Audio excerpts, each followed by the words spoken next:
du Soleil. La durée de vie du Soleil, appelons-la T, est évidemment égale à l'énergie divisée par la luminosité. E, l'énergie, mesurée en joules, L, la luminosité, que nous venons juste de calculer, qui est en watts, et le temps, qui serait en secondes. Alors, L, nous l'avons vu, c'est 4 10 puissance 26 watts, et l'énergie, eh bien, c'est la formule classique, E égale mc2. Alors, combien ça va faire?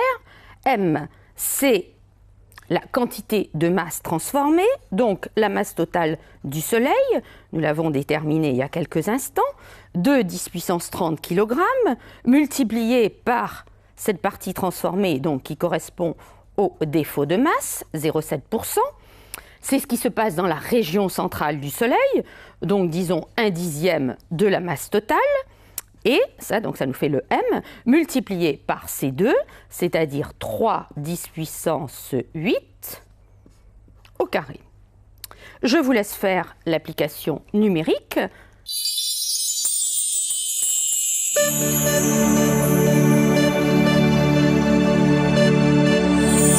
Vous trouvez, pour cette énergie totale du Soleil, cette formidable valeur de 1,26 10 puissance 44 joules. Alors, le temps, c'est ce que nous cherchions à déterminer. Le temps, donc 1,26 10 puissance 44 divisé par 4 10 puissance 26. Alors, vous voyez, sans même faire le calcul, 44 moins 26, ça fait quelque chose d'assez considérable. On ne va pas le laisser en secondes. Donc, on va passer tout d'abord à des jours en divisant par 86 400 et passer à des années en divisant par 365,25. Et donc, ça nous donne le temps, cette fois-ci, en années. Je vous laisse faire l'application numérique.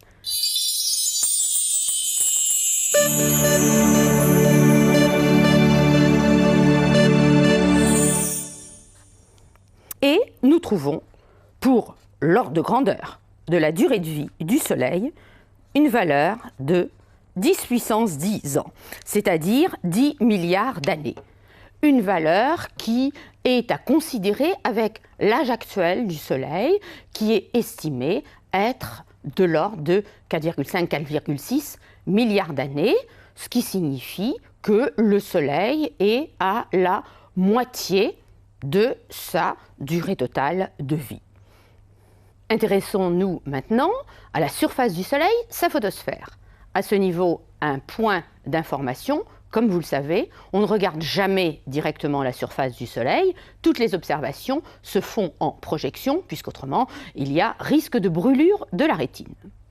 Une image de la surface du Soleil fait apparaître des taches sombres, des ensembles de taches sombres dont les dimensions peuvent atteindre 30 000 km.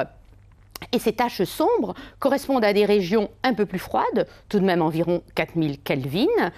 Et comme on peut le voir sur un gros plan d'une tache, en fait, elles sont entourées de zones en forme de filaments qui nous révèlent immédiatement la présence d'un champ magnétique intense.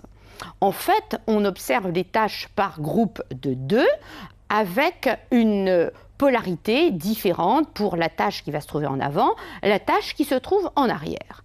Et si on regarde le Soleil, si on suit un enregistrement du Soleil pendant assez longtemps, on voit les taches se déplacer lentement, parallèlement à l'équateur du Soleil.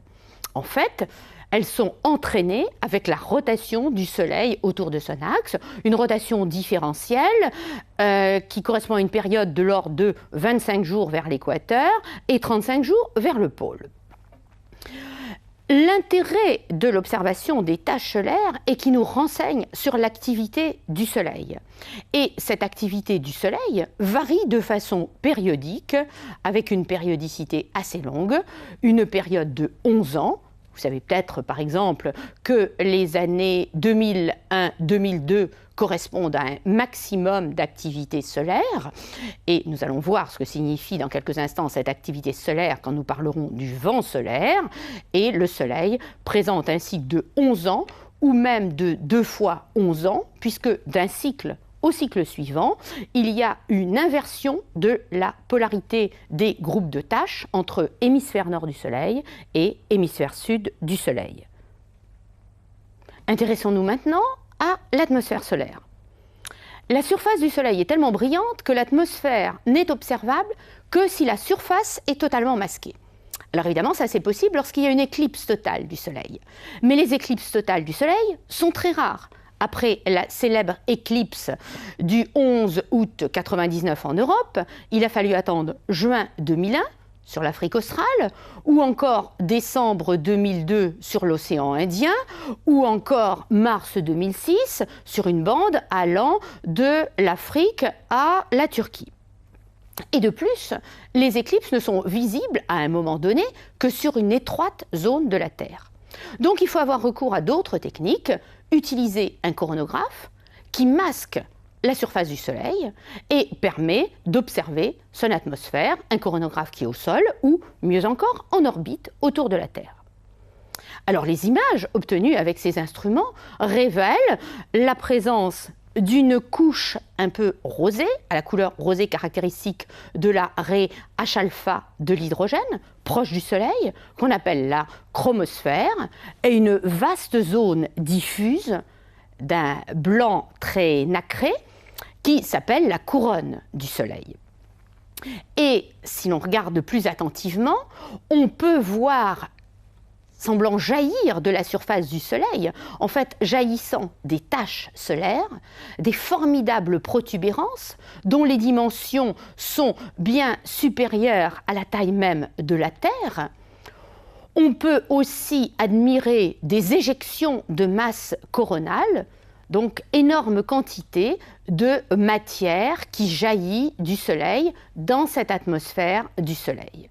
Et à ce niveau, il est intéressant de remarquer que la température de la chromosphère et de la couronne sont des milieux très diffus, mais cette température est élevée.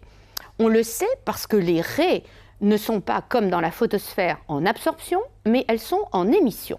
De même que la surface du Soleil, la photosphère solaire, envoie de la lumière dans l'espace interplanétaire, de même, la couronne solaire injecte des particules dans cet espace interplanétaire.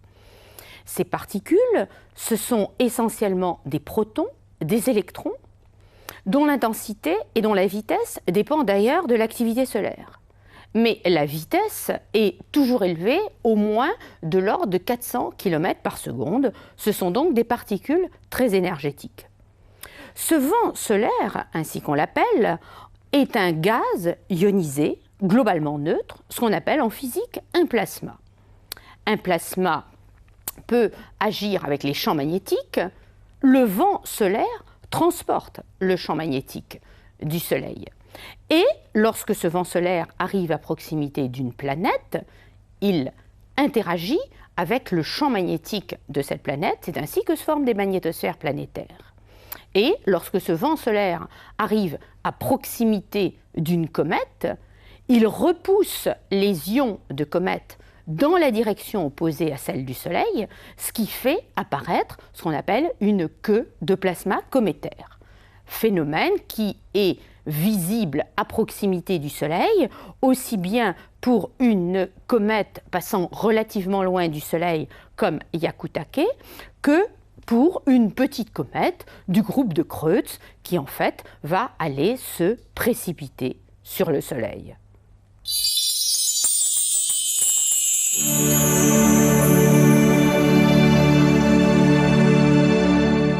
Nous arrivons au terme de ce cours dans lequel nous avons mentionné des éléments d'astrophysique, les propriétés des étoiles et les propriétés du Soleil. Vous avez peut-être eu l'impression qu'on a écrit beaucoup d'équations. En fait, on n'a fait que survoler les méthodes de l'astrophysique. Il est vrai que cette discipline fait appel à peu près à toutes les disciplines de la physique et nous n'avons pas encore abordé du tout les méthodes de l'optique ou de l'électronique qui, bien sûr, permettent d'avoir accès à toutes les images des objets de l'univers. Pour faire simplement un petit rappel, je dirais que nous avons parlé, bien sûr, c'est toujours sous-jacent, de gravitation, F égale Gm M' sur R2, de loi de Kepler, A3 sur P2 égale Gm sur 4pi carré. En matière d'énergie, la loi en 1 sur R2. Et puis la célèbre équivalence E égale mc2. En thermodynamique, nous avons parlé de la loi de Planck. I de lambda de T égale 2hc2 sur lambda 5, 1 sur exponentielle hc sur lambda kt moins 1, qui nous donne la distribution de l'intensité en fonction de la longueur d'onde et de la température, dont se déduit la loi de Stéphane et la loi de Wien, lambda max T égale constante, égale hc sur 5k. C'est cette loi qui permet, connaissant le spectre d'une étoile, d'en déterminer la température de surface.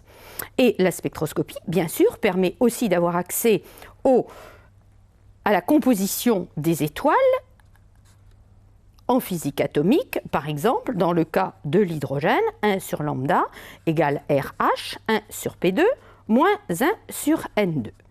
Alors, toutes ces lois reposent sur des valeurs des constantes universelles, comme la vitesse de la lumière c, la constante de la gravitation g, la constante de Planck h, et puis aussi de constantes qui s'en dérivent, la constante de Stéphane sigma, la constante de Boltzmann k, ou encore la constante de Rydberg RH dans le cas de l'hydrogène. En astrophysique, on ne travaille pas toujours avec les unités du système international. On peut, par exemple, pour des unités de longueur, utiliser l'unité astronomique dans le système solaire, ou encore l'année de lumière et le parsec pour les distances des étoiles. Toujours en astrophysique, on ne parle pas toujours d'éclat ou de luminosité, on peut avoir recours à la notion de magnitude. Je vous rappelle la définition de la différence entre deux magnitudes, m moins m0 égale moins 2,5 logarithme décimal du rapport des éclats, et la définition de la magnitude absolue à 10 parsecs. Grand M égale petit m plus 5 moins 5 log de d, où d est la distance de l'astre exprimée en parsecs. Nous pouvons par exemple appliquer cette formule au Soleil. Le Soleil a une magnitude observée de moins 26,8, son éclat est très intense, et sa magnitude absolue est égale à plus 4,8, ce qui en fait une étoile qui se trouve tout à fait au milieu de la séquence principale du diagramme HR. Vous voyez des magnitudes de quelques autres objets, par exemple Sirius, l'étoile la plus brillante du ciel, dont la magnitude est de moins 1,5, et puis les magnitudes d'Alpha du Centaure et de Proxima du Centaure, deux étoiles qui sont à peu près à la même distance de nous, l'une qui est relativement brillante et l'autre qui en fait est la plus proche de notre système solaire, qui est un petit peu moins brillante.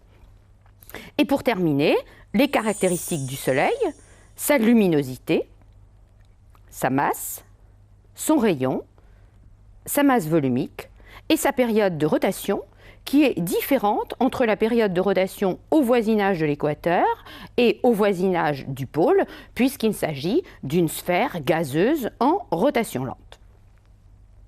Nous venons donc, grâce aux techniques de l'astrophysique, de survoler les propriétés du Soleil. Nous allons